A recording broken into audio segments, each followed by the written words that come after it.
اپنی گفتگو سے ہمیں نوازتے ہیں حضرت شاہ صاحب۔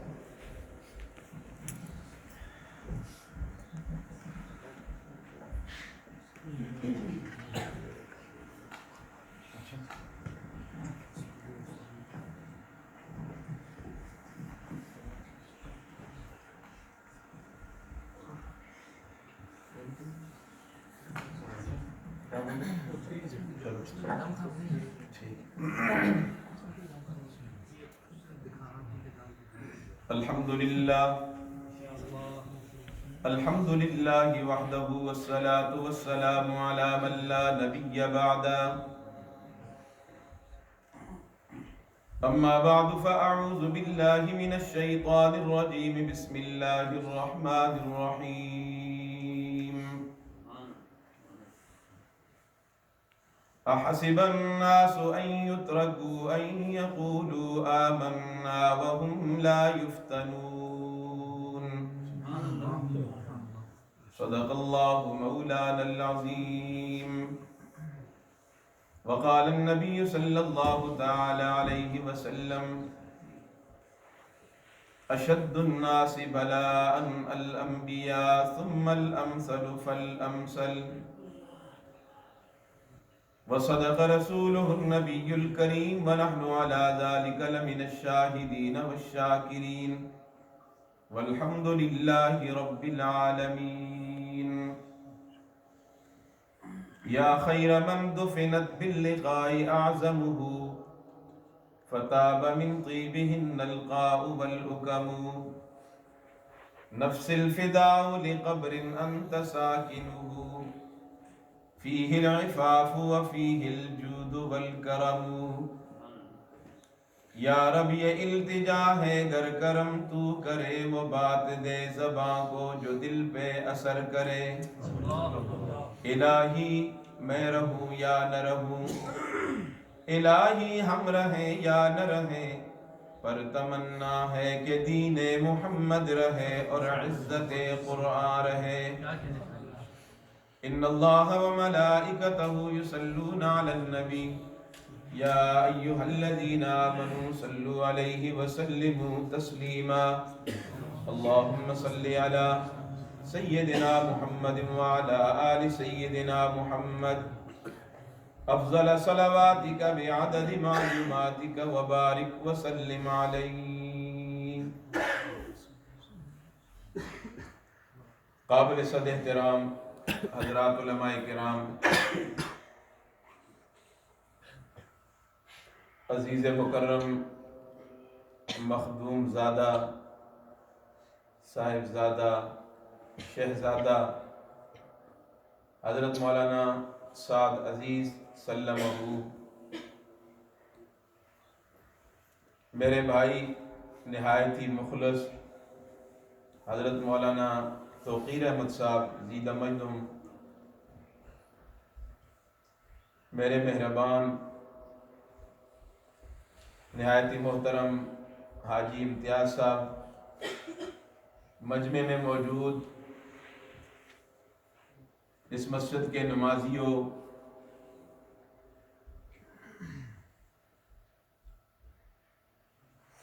آج میں اور آپ مولانا عزیز الحق ہزاروی صاحب رحمت اللہ علیہ کے اس لگائے ہوئے گلشن میں دین کی نسبت سے جمع ہیں۔ اللہ رب العزت ہمارے اس اجتماع کو، اس حاضری کو محض اپنے فضل و کرم کے ساتھ اپنے دربار عالیہ میں قبول و منظور فرما کر ہم سب کے لیے نجات کا ذریعہ بنا دے، آمین۔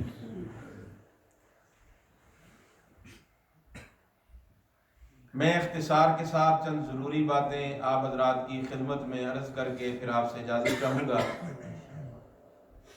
کثیر تعداد میں یہاں علماء ہیں،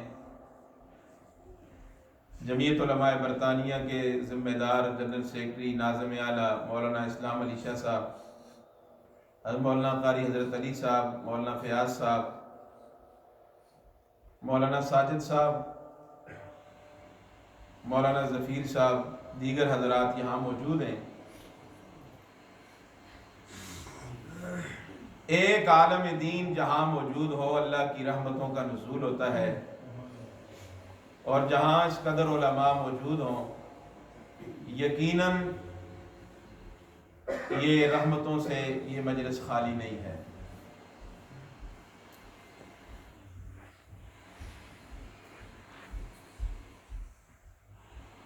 ہماری مجالس میں بحیثیت مہمان ایک بات عرض کر رہا ہوں، ہم یہ موقع ضائع کر دیتے ہیں۔ ہم یہ سمجھتے ہیں کہ بس یہ ایک فنکشن ہے، بس ایک پروگرام ہے، ہو جائے گا، اپنے اختتام کو پہنچ جائے گا، لیکن اس کی حقیقت پہ کبھی ہم نے غور نہیں کیا کہ یہاں بیٹھنے سے ہمیں کیا ملے گا، ہمیں کتنا فائدہ پہنچے گا۔ ہم بیٹھے یہاں ہوتے ہیں، دل ہمارا کہیں اور ہوتا ہے۔ جب تک دین کی بات محتاج بن کے نہیں سنیں گے یقیناً کوئی فائدہ نہیں ہوگا۔ اور آپ یقین کر لیں کہ میں بھی دین کا محتاج ہوں، آپ بھی محتاج ہیں، دین ہمارا محتاج نہیں ہے۔ اور اگر ہم لاپرواہی کریں گے تو جو ہے وہ بھی اللہ ہم سے واپس کہیں نہ لے لے، وہ تو بڑا بے پرواہ ہے نا۔ تو ہمیں ان مجالس کی قدر کرنی چاہیے، ہمارے اندر پہچان ہو کہ ان مجالس کی کتنی عظمت ہے۔ آپ نہیں محسوس کر رہے، فرشتوں کی ایک لاتعداد مخلوق ہے۔ کچھ فرشتے ایسے ہیں کہ جن کی ڈیوٹیاں لگی ہوئی ہیں، لیکن کچھ فرشتے ایسے ہیں کہ جو زمین پہ چکر لگاتے ہیں، پھرتے رہتے ہیں، ان کو کوئی عام طور پہ کوئی ڈیوٹی نہیں ہوتی، وہ اس طرح کی مجالس کی تلاش میں ہوتے ہیں۔ یعنی وہ خود اس طرح کی مجلسیں ڈھونڈتے ہیں اور ہمیں مجلسوں کے لیے ڈھونڈ کے لانا پڑتا ہے۔ یہ فرق ہے نا، ہم کارڈ بھی چھپاتے ہیں، سینہ بسینہ بات بھی منتقل ہوتی ہے، فون پہ بھی کہتے ہیں، پھر ساتھ یہ بھی لالچ دیتے ہیں کہ کھانا بھی ملے گا۔ تو پھر بڑی مشکل سے ہم مجلس میں آتے ہیں اور بڑی مشکل سے ہم بیٹھے ہوتے ہیں، پھر کچھ حضرات فون کا بہانہ بنا کے کھسک جاتے ہیں، کان کے ساتھ ویسے لگاتے ہیں اور کھسک جاتے ہیں۔ میری باتیں آپ نے محسوس نہیں کرنی، میں اہمیت بتلا رہا ہوں، کہیں ہم سے اللہ ناراض نہ ہو جائے۔ یہاں تک علماء نے لکھا ہے کہ جب تم مسجد میں آتے ہو تو خوش ہو کے آیا کرو، اور جب نکلتے ہو تو چہرے پہ خفگی کے آثار ہوں کہ پتہ نہیں پھر آنا نصیب ہو یا کہ نہ۔ تو فرشتے جب اس طرح کی مجلس تلاش کرتے ہیں تو ایک دوسرے کو آواز کر کے کہتے ہیں آؤ ہمیں ہمارا مقصود مل گیا، آؤ ہمیں ہمارا مطلوب مل گیا۔ وہ آ کر مجلس میں بیٹھ جاتے ہیں۔ مختصر کر رہا ہوں، مجلس برخاست ہو جاتی ہے، رب کے دربار میں پہنچتے ہیں، اللہ باوجود جاننے کے پوچھتے کہاں سے آئے ہو؟ مولانا عزیز الحق صاحب کی مسجد میں پروگرام ہو رہا تھا، اللہ تیرا اور تیرے حبیب کا، تیرے حبیب کے صحابہ کا، اہل بیت کا، حضرات حسنین کا تذکرہ ہو رہا تھا۔ جنت مانگ رہے تھے، جہنم سے پناہ چاہ رہے تھے۔ اللہ باوجود جاننے کی یہ ساری باتیں پوچھتے ہیں، اور پھر اللہ فرماتے ہیں انہوں نے مجھے دیکھا، میری جنت دیکھی، میری دوزخ کو انہوں نے دیکھا نہیں دیکھا؟ دیکھیں تو اور طلب زیادہ پیدا ہو۔ اللہ فرشتوں کو گواہ بنا کے کہتے ہیں فرشتوں تم گواہ رہو، میں نے ساری مجلس کی بخشش کا فیصلہ کر دیا۔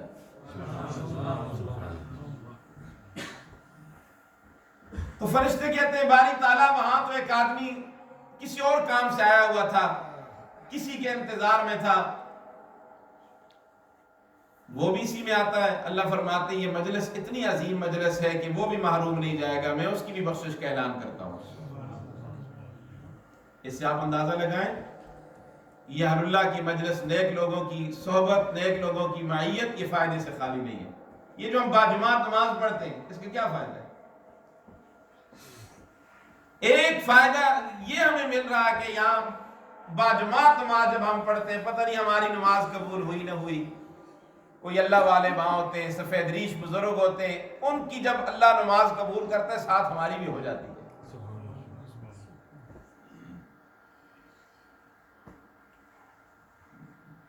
مجھے ایک بات یاد آ رہی ہے،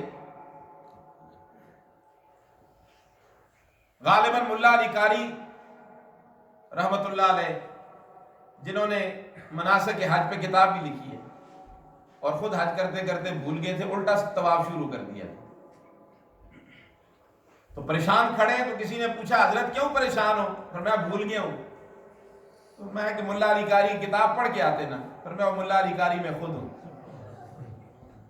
آپ اندازہ لگائیں انسان بھولتا ہے، نہ بھولنے والا کون ہے؟ سارے بولو، میں تو زندوں میں بول رہا ہوں، نہ بھولنے والا کون ہے؟ اللہ۔ یہ جو چھپ کے بیٹھے ہیں ذرا سامنے آ جائیں، جو بوڑھے ہیں وہ ٹیک لگائیں، جو بوڑھے نہیں ہیں ٹیک نہ لگائیں۔ ابھی آپ دیوار کے ساتھ لگ گئے، لوگ کہتے رہتے نا میں نے فلاں کو دیوار کے ساتھ لگا دیا، آپ خود دیوار کے ساتھ لگ گئے۔ جڑے مجلس کے ساتھ جڑے، بخشش کے اب فیصلے ہونے والے ہیں۔ ملا علی قاری حج سے فارغ ہو جاتے ہیں تو اللہ سے ایک التجا کی کہ اللہ میری ایک آرزو ہے، میری تمنا ہے، میری خواہش ہے، مجھ پہ یہ بات منکشف ہو جائے کہ کتنے لوگوں کا حج قبول ہوا ہے۔ تو اللہ نے یہ بات منکشف کر دی، اللہ نے فرمایا صرف 3 لوگوں کا۔ اللہ اس میں بھی ہوں؟ فرمایا ہاں تو بھی ہے۔ یہ باقی لوگوں کا کیا بنے گا؟ لاکھوں روپے لوگ خرچ کر کے آئے، لاکھوں کا اجتماع ہے۔ اللہ نے فرمایا ملا علی قاری تم تینوں کی برکت سے میں نے سارے حاجیوں کا حج قبول کر لیا۔ ہم کہتے رہتے نا علماء سے ہمیں کیا ملے گا، کیا فائدہ یار مسجد میں جائیں گے، وہی باتیں جو پرانی باتیں کرتے رہتے ہیں، کوئی نئی بات تو ہے نہیں ہے۔ لوگ چاند پہ پہنچ گئے، مولوی اب بھی پرانی باتیں کر رہا ہے۔ تو کہتے ہیں نا سائنس نے ترقی کی ہے، چاند پہ پہنچ گئے۔ تو جو چاند پہ گئے ان کے متعلق شیخ سعدی رحمت اللہ علیہ نے کیا فرمایا؟ تو کارے زمیرہ نے کو ساختی کہ باسمانیز پر داختی، تو نے زمین پہ کون سے اچھے کام کیے، اب چاند کو گندا کرنے کے لیے جا رہا ہے۔ انہوں نے تو وہاں بھی جا کر شراب ہی پی ہوگی اور کیا کیا ہوگا۔ ہماری ٹوپی گر جاتی ہے سائنس کی اس ترقی کو دیکھ کر۔ اور میرے نوجوان بھائی تیری ٹوپی گر جاتی ہے، اتنی اونچی تو پرواز کر رہا ہے، تیری ٹوپی وہاں نہ گری کہ تیرے اور میرے آقا محمد الرسول اللہ چاند پہ کیا عرش معلیٰ پہ پہنچ گئے۔ پہنچے کہ نہیں پہنچے؟ معراج کا واقعہ سچا ہے؟ بولو۔ اور یہ وہ واقعہ ہے کہ سب سے پہلے جس واقعے کی اطلاع ابو جہل نے ابو بکر صدیق کو دی، تیرا یار تو کچھ اور کہہ رہا ہے، میں آسمان پہ چلا گیا ہوں، جنت دوزخ دیکھ کے آیا ہوں، رب سے ملاقات ہو گئی ہے، تو کیا تو تصدیق کر لے گا؟ سیدنا ابو بکر نے کیا فرمایا رضی اللہ تعالیٰ عنہ، اگر تو کہتا ہے تو یہ جھوٹ ہو سکتا ہے، اگر میرے آقا محمد الرسول اللہ کہہ رہے ہیں تو یہ بالکل سچ ہے۔ میں یہاں آپ کو ایک جملہ دے رہا ہوں، میرا جملہ یاد کرو، ضائع نہیں کرنا۔ میں کہا کرتا ہوں معراج مصطفیٰ کو سمجھنے کے لیے ابو جہل کا عقل نہیں چاہیے، عشق صدیق اکبر چاہیے۔ عقل کہہ رہی تھی کیسے ایک آدمی جا سکتا ہے، لیکن عشق کہہ رہا تھا کہ نہیں یہ کچھ ہو سکتا ہے۔ کیسے اللہ نے اپنے محبوب کو پہنچایا، وہاں پہنچایا جہاں نوریوں کا سردار جبریل بھی نہیں پہنچ سکا۔ اب آگئی بات یہاں یہ بھی سن لو، ایک ایسا مقام بھی آیا کہ جہاں جبریل جیسا طاقتور فرشتہ 600 بازوؤں والا بڑا نورانی کیا کہنے لگا، ایک بال کے برابر بھی آگے جاتا ہوں میرے نورانی پر جل جائیں گے، میرے نورانی پر جل جائیں گے۔ میں جبریل تنہا چھوڑ کے جا رہے ہو، سارا سفر میرے ساتھ کیا۔ یہاں میرے شریعت سید طاء اللہ شاہ بخاری رحمت اللہ علیہ کا وہ جملہ بھی سن لو۔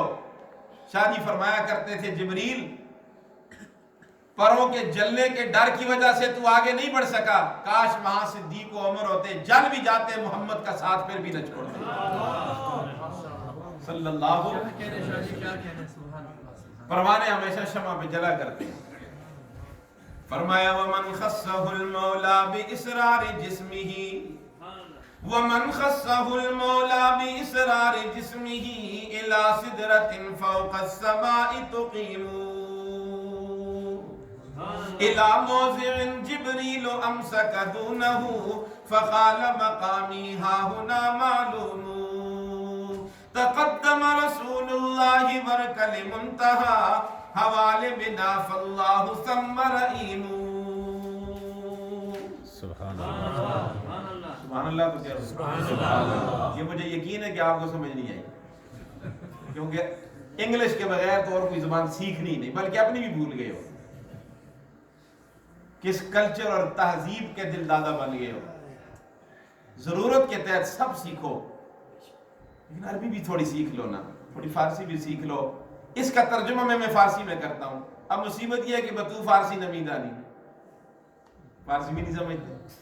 بدو گفت سالار بیت الحرام کہ اے حامل وحی برتر حرام چو در دوستی مخلصم یافتی انانم ز صحبت چرا تافتی بگفتہ فراتر مجالم نمان بمادم کے نیروے بالم نمان اگر یکسر موے برتر پرم فروغ تجلا بسوزد پرم. مختصر ترجمہ اردو میں سن لو. اللہ کے محبوب نے فرمایا جبریل یہ وفا کے خلاف ہے، دوستی کے تقاضے یہ نہیں ہوتے کہ راستے میں چھوڑ دیا جائے. جبریل امین نے جواب دیا اللہ کے محبوب ایک بال کے برابر بھی آگے جاتا ہوں میرے نورانی پر جل جائیں گے، میرے نورانی پر. اللہ نے اپنے محبوب کو پھر وہاں پہنچایا جہاں جبریل کا وام و گمان بھی نہیں تھا، اور پھر ایسا مقام بھی آیا پردہ سامنے. اللہ کے محبوب پریشان ہے، ربا کیسے ملاقات ہوگی، کیسے دیدار ہوگا. میرا بھائی موسیٰ تو تیرا دیدار نہ کر سکا، میں کیسے دیدار کروں گا. یہ بات ذہن میں آئی. ادھر سے آواز آئی رکیشا تو پردے سے آواز آئی، رکیشا تو پردے سے آواز آئی تو پردے میں آ تجھ سے پردہ نہیں ہے. کہا اس کو آغوش رحمت میں لے کر جو تیرا نہیں ہے وہ میرا نہیں ہے. سبحان اللہ. میرے محبوب جو تیرا بنے گا وہ میرا بنے گا، جو تیرا نہیں وہ میرا بھی نہیں. تو میرے بھائیوں میں عرض آپ سے یہ کر رہا تھا ان مجلسوں میں آیا کرو، اپنی حاضری کو یقینی بنایا کرو. اس مجلس میں آنے کا فائدہ بخشش کے فیصلے ہو جائیں گے. علماء کے دیدار کا فائدہ آمنہ کے لال نے فرمایا جو کسی حق گو عالم دین کے چہرے کا دیدار کرتا ہے اس نے میرے چہرے کا دیدار کیا، اور جو کسی حق گو عالم دین کا مصافحہ کرتا ہے آمنہ کے لال نے فرمایا اس نے میرا مصافحہ کیا. او میرے بھائیوں قابل احترام سامعین، ہماری ایک کتاب ہے ہدایہ والفقہ کی کتاب ہے، اس کی باب الامامت میں یہ حدیث لکھی ہوئی ہے کہ جو کسی متقی عالم دین کے پیچھے نماز پڑھتا ہے گویا کہ اس نے ایک نبی کے پیچھے نماز پڑھی. آج کی یہ مجلس بہت ساری نسبتیں ہیں، ہم سارے اس لیے جمع ہوئے کہ ہم ان لوگوں کا تذکرہ کریں کہ جن کی قربانیوں کی وجہ سے یہ دین ہم تک پہنچا. یہ دین ویسے تو نہیں پہنچا نا. صحابہ کرام رسول اللہ کے بعد آرام سے بیٹھ گئے تھے، سجے سجائے معطر حجرے میں بیٹھ کر مریدوں کی جیبیں نہیں خالی کی انہوں نے. دیے زانے ہم نے کبھی یورپ کے کلیساؤں میں، کبھی افریقہ کے تپتے ہوئے صحراؤں میں. شان نہ ججتی تھی نگاہوں میں دنیا داروں کے، کلمہ پڑھتے تھے ہم چھاؤں میں تلواروں کے. یہ دین ویسے نہیں پہنچا. اس گلشن کی آبیاری پانی سے نہیں ہوئی، خون سے ہوئی ہے. آج میں مسلمان ہوں اور مجھے یہ فخر ہے کہ میرے ماں باپ مسلمان ہیں، میرا سارا خاندان مسلمان ہے. یہ کس کی وجہ سے؟ ان لوگوں کی قربانیوں کی وجہ سے. ان کی قربانیوں سے یہ دین ہم تک پہنچا ہے میرے بھائیوں. اس لیے ان کا تذکرہ کرنا، ان کا ذکر خیر کرنا یہ میرے اور آپ پر فرض اور واجب ہے. ذکر الانبیاء من العبادہ، انبیاء کا ذکر عبادت ہے. وذکر الصالحین کفارہ، نیک لوگوں کا تذکرہ یہ گناہوں کا کفارہ ہے. وذکر الموت صدقہ، موت کا تذکرہ کرنا یہ صدقہ ہے. وذکر القبر یقربکم من الجنہ، اور قبر کا تذکرہ یہ تجھے جنت کے قریب کر دے گا. ہم دنیا میں بڑے بڑے لوگوں کے لوگ تذکرے کرتے ہیں، فلاں سائنسدان گزرا ہے، فلاں بڑا انجینئر گزرا ہے، فلاں کے اندر یہ کمالات تھے، ان کے دن منائے جاتے ہیں. لیکن سب سے زیادہ جو اس امت کے محسنین ہیں وہ صحابہ کرام رضوان اللہ تعالی علیہم اجمعین، جن کی قربانیوں سے یہ دین ہم تک پہنچا. بتاؤ ان کا تذکرہ بھی ضروری ہے کہ نہیں ہے؟ ان کی عظمت دل و دماغ میں بٹھانا ضروری ہے کہ نہیں ہے؟ یہ عقیدہ بنا لو کہ حضور کے سارے صحابہ بلا حساب و کتاب جنتی ہیں. حضور کے سارے صحابہ جنتی ہیں، حضور کے سارے صحابہ ہدایت یافتہ ہیں. میں آپ کو آج ایک سبق دے رہا ہوں اس مجلس کی وجہ سے اور علماء کی موجودگی میں. صحابہ کو اگر سمجھنا ہو تو قرآن پڑھا کرو. صحابہ کو سمجھنے کے لیے تاریخ کی ضرورت نہیں ہے. صحابہ کو سمجھنا ہو تو کیا پڑھو؟ قرآن. قرآن سچا یا تاریخ سچی؟ بلکہ آپ کے لیے آسان کر دوں، صحابہ کو سمجھنے کے لیے شہد کی مکھی بنو، گندی مکھی نہ بنو. گندی مکھی گند پہ بیٹھتی ہے اور شہد کی مکھی پھلوں پہ بیٹھتی ہے، پھولوں پہ بیٹھتی ہے، ان کا رس چوستی ہے. ہم نے شہد کی مکھی بن کر قرآن کو دیکھنا ہے، قرآن کے آئینے میں صحابہ کو دیکھنا ہے. گندی مکھی بن کر ہم نے تاریخ کا مطالعہ نہیں کرنا. تاریخ میں نے اور آپ نے لکھی ہے، تاریخ میں غلطی ہو سکتی ہے، قرآن میں کوئی غلطی نہیں ہو سکتی. بتاؤ تاریخ سچی یا قرآن سچا؟ قرآن میں کہیں صحابہ پر کوئی تنقید ہے؟ کسی صحابی کی کوئی مذمت ہے؟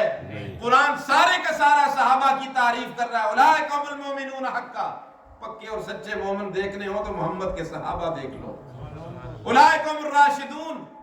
یہ وہ لوگ ہیں جن سے اللہ راضی اور اللہ ان سے راضی ہو گیا ہے. یہ کس کا اعلان ہے؟ قرآن کا. تاریخ کہتی آپس میں لڑتے تھے، قرآن کہتا ہے رحماء بینہم. تاریخ مانوں یا قرآن مانوں؟ اللہ کی قسم اٹھا کر کہہ رہا ہوں، مجھے آپ مجبور کریں کہ کوئی بڑا اللہ کا ولی تھا اور اس نے تاریخ لکھی ہے اور کسی صحابی پہ تنقید کی ہے، میں اس تاریخ کو ردی کی ٹوکری میں پھینک دوں گا، میں اللہ کے قرآن کو مانوں گا. میرے لیے حجت قرآن ہے.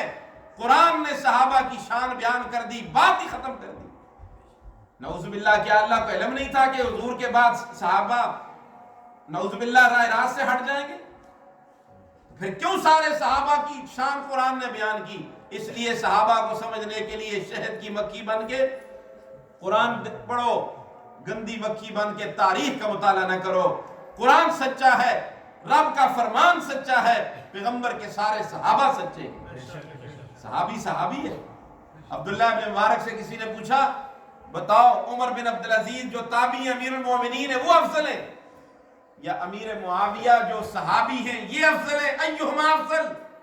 ان دونوں میں افضل کون ہے؟ عبداللہ ابن مبارک نے بڑا عجیب جواب دیا. فرمایا الغبار الذی دخل فی انف فرس معاویہ خیر من عمر بن عبدالعزیز. وہ غبار، وہ دھوڑ، وہ مٹی جو امیر معاویہ کے گھوڑے کے پاؤں سے اٹھ کر امیر معاویہ کے گھوڑے کے ناک کے نتنے کے اندر پڑی ہے، عمر بن عبدالعزیز اس مٹی کا بھی مقابلہ نہیں کر سکتے. بولو صحابی ہے. ہم حضرت حسین کی شان بیان کرتے ہیں رضی اللہ تعالیٰ عنہ. نواسہ رسول کی شان ابھی آپ جامی صاحب سے سن رہے تھے، کس انداز میں انہوں نے نواسہ رسول کی شان بیان کی. میں آپ سے پوچھتا ہوں، ہم حضرت حسین کو نواسہ ہونے کی وجہ سے مانتے ہیں یا صحابی ہونے کی وجہ سے؟ صحابی. جی صحابی. بولو نا سارے. صحابی ہونے کی وجہ سے. سب سے بڑی نسبت صحابی ہونا ہے. اگر رشتہ داری والی نسبت کو سامنے رکھیں گے تو پھر ابو لہب کو بھی ماننا پڑے گا، وہ تو سکا چچا ہے. سب سے بڑی نسبت رشتہ داری والی نہیں، کون سی ہے؟ صحابی. مگر نا نوح علیہ السلام کا بیٹا جس کو قرآن نے کہا، اللہ نے فرمایا یا نوح انہو لیس من اہلک. نوح علیہ السلام پریشان ہو گئے، میرا تو سلبی بیٹا ہے، میرا حقیقی بیٹا ہے. رب کہہ رہا تیری آل میں سے یا نوح انہو لیس من اہلک انہو عمل غیر صالح. میرے پیغمبر، میرے نوح، یہ تیرا بیٹا ہو کر تیرا نہیں ہے، تیری اہل میں سے. ربا میرا حقیقی بیٹا، میرا سلبی بیٹا، میری پشت سے پیدا ہونے والا تو رب کہہ رہا تیرا نہیں ہے. فرمایا اس لیے نہیں ہے کہ اس کے اعمال تیرے جیسے نہیں ہیں، اس کا کردار تیرے جیسا، اہل میں ہو کر اعمال اچھے نہیں، اہل سے نکل گئے، اور اعمال اچھے ہیں تو اہل میں نہیں ہے تو اہل میں داخل ہو گئے۔ سلیمان فارسی کو کہاں کا مسافر، فارس سے آیا، رسول اللہ کے دامن سے جڑا، اللہ کے محبوب ایک موقع پر کتنے پیار اور محبت سے سلیمان فارسی کے شانے پہ ہاتھ مار کر کہتے ہیں سلیمان منا اہل البیت، سلیمان تو میری اہل بیت میں سے، سلیمان میری جو رشتہ دار نہیں، اللہ کے محبوب کی بات مانی، وہ اللہ کے محبوب کا وفادار بن گیا، اور جو اہل میں لیکن رسول اللہ کی بات نہیں مانی وہ اہل میں نہیں ہے، اہل میں نہیں ہے۔ میرے بھائی، ہم حضرت حسین کو مانتے ہیں کہ سب سے بڑی نسبت ان کے ساتھ کون سی ہے؟ صحابی رسول، صحابی صلی اللہ علیہ وسلم۔ یہ نسبتوں سے کتنی بات بن جاتی ہے۔ سیدنا ابو بکر صدیق رضی اللہ تعالیٰ عنہ رسول اللہ کے ساتھ جڑے، اللہ نے شان دے دی، مقام اور مرتبہ دیا، جو جو بھی جڑتا گیا شان پاتا گیا۔ اللہ کے بندو، آج بھی اگر کوئی نسبت کام آئے گی وہ آمنہ کے لال والی نسبت کام آئے گی۔ رسول اللہ سے نسبت جوڑو، اللہ کے محبوب سے تعلق پیدا کرو، یہی اسی میں دونوں جہانوں کی کامیابی ہے۔ صحابہ کے عشق کا تو ہم مقابلہ ہی نہیں کر سکتے نہیں۔ میں نے اس دن بھی ایک پروگرام میں کہا کہ حضور کے ایک صحابی، افریقن صحابی، بال گنگریالے تھے، جب آمنہ کے لال کو دیکھا کہ آپ نے زلفوں میں جب کنگھی ماری تو آدھی زلفیں ادھر، آدھی ادھر، آدھی ادھر اور آدھی درمیان میں سے مانگ نکالی، درمیان میں سے، ہم تو ٹیڑھی مانگ نکالتے ہیں، اور اللہ کے محبوب کی سنت کیا؟ سیدھی یہاں سے، آدھی ادھر آدھی ادھر۔ دیکھا میں بھی اللہ کے محبوب کی طرح زلفیں نہ بنا لوں، تو گنگریالے بال تھے، بڑی کوشش کی، یہاں سے وہ لکیر نہ نکل سکی، ایک لوہے کی سلاخ گرم کر کے درمیان میں پھیر کر لکیر نکال دی کہ میری مشابہت آمنہ کے لال کے ساتھ ہو جائے۔ کہاں سے لاؤ گے ایسا عشق؟ ابو مخزورہ، بچپن میں اللہ کے محبوب نے ابو مخزورہ کو یہاں بالوں سے پکڑ لیا تھا، اذان کی نقل اتار رہے تھے، بعد میں جب مسلمان ہوئے تو زندگی بھر یہاں کے بال نہیں منڈوائے۔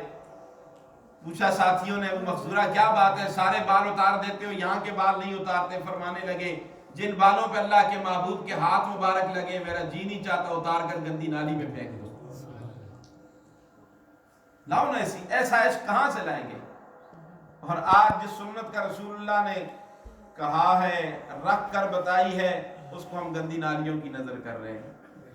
میرے بھائیوں، اس کے رسول کا تقاضا کیا ہے کہ ہماری صورت بھی رسول اللہ کی طرح ہونی چاہیے۔ کئی لوگ بڑے عجیب ہیں، کسی سے کہہ دو بھائی سنت رسول سے جاؤ، کہتے ہیں میں کئی داڑھیوں والوں سے اچھا ہوں۔ بالکل آپ ٹھیک کہہ رہے ہیں کہ آپ کئی داڑھیوں والوں سے اچھے ہیں، لیکن اگر آپ سنت رسول چہرے پہ سجائیں گے تو اور اچھے ہو جائیں گے۔ تو بتاؤ اچھائی میں کمی ہوگی یا اضافہ ہوگا؟ تو کمی کرنی چاہیے، اضافہ کرنا چاہیے۔ کئی لوگ کہتے ہیں جی داڑھی تو منڈواتا ہوں لیکن کسی کا دل نہیں دکھاتا۔ ایک اللہ والا کسی کی تلاش میں جا رہا تھا، دیکھا وہ حجام کی دکان پہ بیٹھا داڑھی منڈوا رہا ہے، تو اس نے جب اس کو دیکھا تو بڑا تعجب ہوا، تو اس نے آواز لگائی آغا ریش میں تراشی، اللہ کے بندے داڑھی منڈوا رہا۔ اس نے جواب دیا ہاں ریش میں تراشم بلے کسیرا دل نمے خراشم، داڑھی تو منڈواتا ہوں لیکن کسی کا دل نہیں دکھاتا۔ اس اللہ والے نے برجستہ جواب دے کے فرمایا بخدا بمصطفیٰ را دل میں خراشی، اللہ کی قسم یہ اس طرح تیرے چہرے پہ نہیں چل رہا، محمد رسول اللہ کے دل پہ چل رہا ہے۔ بس اتنا سا جملہ نکلا، از دل خیزت پر دل ریزت، دل سے بات اٹھی، اس کے دل پہ لگی، دل کی دنیا بدل گئی۔ اور آدھا حصہ منڈوایا تھا، آدھا چھوڑ دیا، اور جام سے کہا بس چھوڑ دو۔ انہوں نے کہا نہیں بری لگے گی۔ اس نے کہا کیا بری لگے گی؟ کوئی پتہ نہیں کل کا دن وفا کرے نہ کرے، اسی حالت میں حوض کوثر پہ جاؤں گا۔ اللہ کے محبوب فرمائیں گے میرا امتی یہ کیا لے کے آئے ہو؟ یا رسول اللہ صلی اللہ علیہ وسلم تیری آدھی سی صورت لے کے آ گیا ہوں، میرا کام بن جائے گا۔ اس نوجوان نے جو آگے سے جواب دیا، فرمایا جزاک اللہ چشمم باز کر دی، جزاک اللہ چشمم باز کر دی، مرابا جان جا ہم راز کر دی۔ اللہ کے بندے تیرے ایک جملے نے مجھے محمد الرسول اللہ کا سچا غلام بنا دیا۔ آؤ میرے بھائیو وعدہ کرو سچے غلام بنو گے انشاءاللہ۔ وہ نوجوان اس کے بعد 40 دن زندہ رہا، روزانہ رات کو خواب کے اندر آمنہ کے لال کے چہرہ انور کا دیدار ہوتا۔ سبحان اللہ۔ ہماری صورت، ہماری سیرت رسول اللہ کی طرح جب تک نہیں ہوگی میرے بھائیو کامیابی نہیں، ممکن نہیں ہے۔ لقد کان لکم فی رسول اللہ اسوۃ حسنہ۔ ہمارے پاس، میں حیران ہوں اس بات پہ کہ ہمارے پاس کمی کس چیز کی ہے، کمی کس چیز کی ہے؟ ہمارا گھر تو خالی نہیں ہے۔ ہمیں اللہ کے محبوب کی سیرت اور صورت، اس سے زیادہ اور ہمیں کیا چاہیے؟ ہم کن لوگوں کی نکاری کر رہے ہیں اور کن کے پیچھے ہم جا رہے ہیں؟ لہذا کامیابی کا راستہ، واحد راستہ رسول اللہ کا راستہ ہے، آمنہ کے لال کا راستہ ہے، رحمت للعالمین کا راستہ ہے۔ آج لوگ کامیابی کے راستے تلاش کرتے ہیں اور اس کے لیے بڑے بڑے منصوبے بناتے ہیں۔ میرے بھائیو آج یہ شادی مسافر تمہیں کامیابی کا راستہ بتا رہا ہے، وہ راستہ آمنہ کے لال کا راستہ ہے، مدینے والے کا راستہ ہے۔ علامہ اقبال مرحوم شاعر مشرق فرماتے ایک رات میں اٹھا میں نے اللہ کے حضور ایک التجا کی، فرمایا شب پیش خدا بگریستم زار مسلمانہ چرا زارند خوارند ندا آمد میدانی کی قوم دل دارن و محبوب ندارن۔ اپنے تصور شاعر مشرق پیش فرماتے ہیں میں رات کو اٹھا، میں نے اللہ سے ایک سوال کیا، اے اللہ یہ تیری آخر زمان پیغمبر کی امت کیوں ذلیل و خوار ہے، کیوں ذلت کے راستے پہ گامزن ہے؟ اللہ کی طرف سے آواز آئی ٹھیک ہے انہوں نے میرے محبوب کا کلمہ تو پڑھا ہے لیکن میرے محبوب کے طریقے ان سے چھوٹ گئے۔ آج ہم کشمیر میں مار کھا رہے ہیں، بوسنیا میں کھا رہے ہیں، لیبیا میں کھا رہے ہیں، کون سی جگہ نہیں ہے کہ جہاں مسلمان مار نہیں کھا رہا؟ اس کی وجہ بنیادی کیا ہے؟ یہ نہیں ہے کہ ہمارے پاس طاقت نہیں ہے، سب کچھ ہے لیکن اللہ کے محبوب کا طریقہ نہیں ہے، رسول اللہ کی سنت نہیں ہے۔ طاقت آمنہ کے لال کے طریقوں میں عمر ابن عاص 10,000 کا لشکر لے کر قلعہ فتح کر رہے ہیں، نہیں ہو رہا، تھک ہار کے بیٹھ گئے۔ امیر المومنین فاروق اعظم رضی اللہ تعالیٰ عنہ کو پیغام دیا کوئی ترکیب بتلاؤ، کوئی تدبیر بتلاؤ، قلعہ فتح نہیں ہو رہا، اور میں بیٹھ کے سوچو حضور کی کوئی سنت تو نہیں چھوٹ گئی، آمنہ کے لال کا کوئی طریقہ تو نہیں چھوٹ گیا؟ سارے وہاں بیٹھے اور سوچتے رہے، خیال آیا کہ جہاد میں مصروفیت کی وجہ سے مسواک والی سنت چھوٹ گئی ہے۔ کون سی سنت؟ مسوار کہیں نہ سمجھے، مسوار کے عاشق کہیں مسوار نہ سمجھے، مسواک۔ آج کئی نوجوانوں کو مسواک کا بھی نہیں پتا، مسواک والی سنت چھوٹی۔ نہر کے کنارے بیٹھے مسواک والی سنت کو زندہ کیا، قلعے کے اندر سے انہوں نے جب دیکھا آج تو مسلمان دان تیز کر رہے ہیں، آج ہماری خیر نہیں ہے، قلعہ چھوڑ کے بھاگ گئے، دروازے کھول دیے، ہتھیار پھینک دیے۔ علماء نے لکھا سنت چھوٹی، لڑائی سے بھی قلعہ فتح نہ ہوا، سنت پہ عمل ہوا، بغیر لڑائی کے قلعہ فتح ہو گیا۔ اگر پہلو میں ہے دل اور تڑپ اسلام کی دل میں، برس سکتا ہے ابر رحمت پروردگار ربی، فضائے بدر پیدا کر فرشتے تیری نصرت کو اتر سکتے ہیں گردوں سے، کتار اندر کتار ربی، آج بھی ہو ابراہیم سا ایمان پیدا، آگ کر سکتی ہے انداز گلستان پیدا۔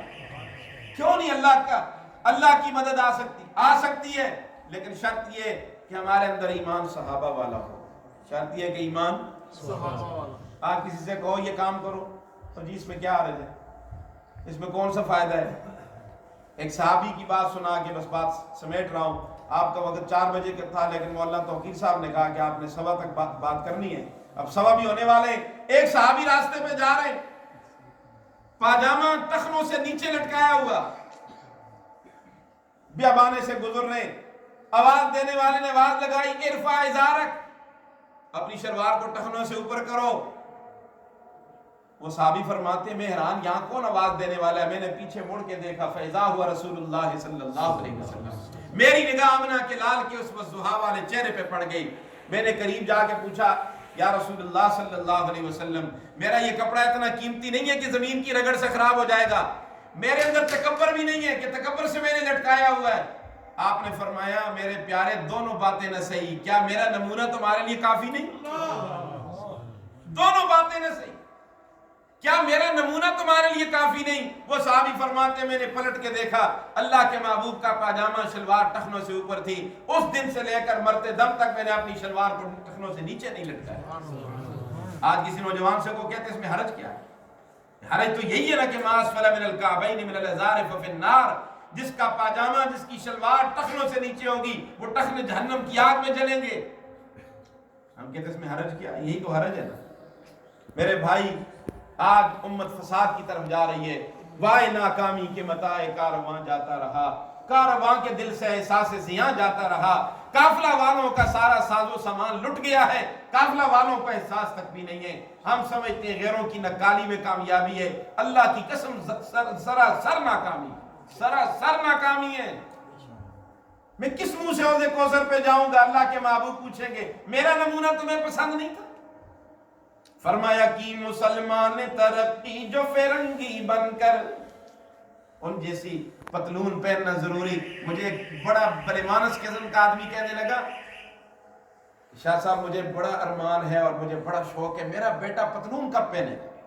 میں نے کہا اس میں پریشان ہونے کی کیا ضرورت ہے، وہ لنڈے کی پتلون انگریز کی مستعمل لنڈے میں ملتی ہے 35 روپے کی، خرید کے پہنا دو۔ یہ ہماری ذہنیت ہے میرے بھائی۔ ہم ترقی کر رہے ہیں، پھر ہم کہتے ہیں ہم ترقی کر رہے ہیں۔ اکبر نے کس سوچ سے قوم کا مرثیہ پڑھا؟ میں مولوی کی بات نہیں کرتا، مولوی غریب کی کون سنتا ہے؟ اکبر جج ہے، برسٹر ہے، اس کی بات سنو کیا کہا اس نے کہ مسلمان ترقی جو فرنگی بن کر، کی مسلمان ترقی جو فرنگی بن کر، یہ ترقی ہے فرنگی کی مسلمان کی نہیں۔ دوا ترقی کی میں نے دیکھی بسد ادب ہے یہی گزارش، مرض ترقی کرے گا اس سے مریض اچھا نہ ہو سکے گا۔ دوائی غلط استعمال کر رہے ہو اس لیے مرض بڑھتا جا رہا ہے، دوائی ٹھیک استعمال کرو مرض کم ہو جائے گا۔ انشاءاللہ اہتمام کرو گے انشاءاللہ۔ اپنے بچوں کو بھی رسول اللہ کی سیرت سکھاؤ، اپنے بچوں کو بھی رسول اللہ کی صورت سکھاؤ۔ ہمارے گھر میں کسی چیز کی کمی نہیں۔ میرے آقا محمد الرسول اللہ کامل ہیں، مکمل ہیں، دین بھی مکمل ہے، اللہ کے محبوب وجود کے اعتبار سے بھی مکمل، حسن کے اعتبار سے بھی، کمال کے اعتبار سے بھی۔ تو پھر ہم ادھر ادھر جھانکنے کی دیکھنے کی کیا ضرورت؟ آؤ اپنے گھر میں واپس آؤ۔ رب کعبہ کی قسم اٹھا کے کہہ رہا ہوں کامیابی تمہارے قدم چومے گی انشاءاللہ۔ میں انہی باتوں پہ اجازت چاہتا ہوں، بقیہ انشاءاللہ باتیں مولانا ساجد صاحب کے ہاں ہوگی انشاءاللہ۔ کب؟ 2 تاریخ میں شاید 2 کو انشاءاللہ فاروق اعظم میں وہاں ملاقات ہوگی انشاءاللہ۔ میری باتیں شاید آپ کو سخت لگی ہوں گی؟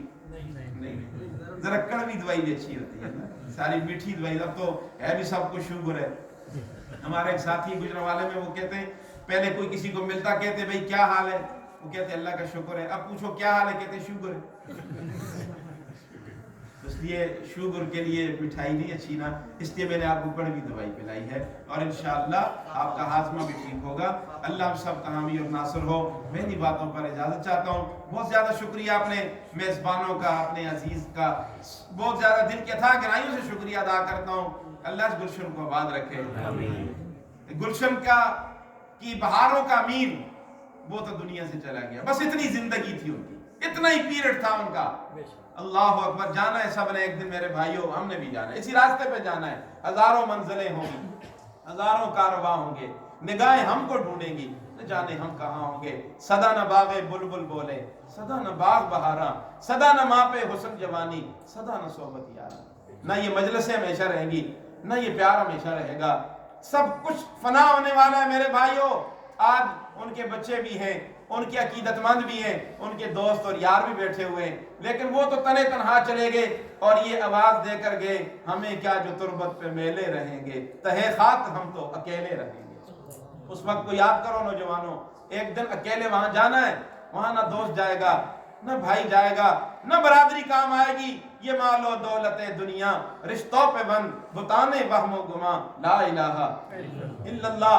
وہاں بھی اگر قربت کام آئے گی تو اللہ اور اس کے رسول کی کام آئے گی، یہ ساری قرابتیں یہیں پہ رہ جائیں گی۔ اللہ ہم سب کا حامی اور ناصر ہو۔ آپ بھی دسترخوان کو دیکھ رہے ہیں کہ دسترخوان کب سجے گا، اب دسترخوان جانے، پلیٹیں جانے اور آپ جانے۔ میں آپ کو اجازت دے رہا ہوں اور میں کہتا ہوں کہ دعا سے پہلے مولانا اسلام علی شاہ صاحب کچھ باتیں آپ سے کرنا چاہتے ہیں۔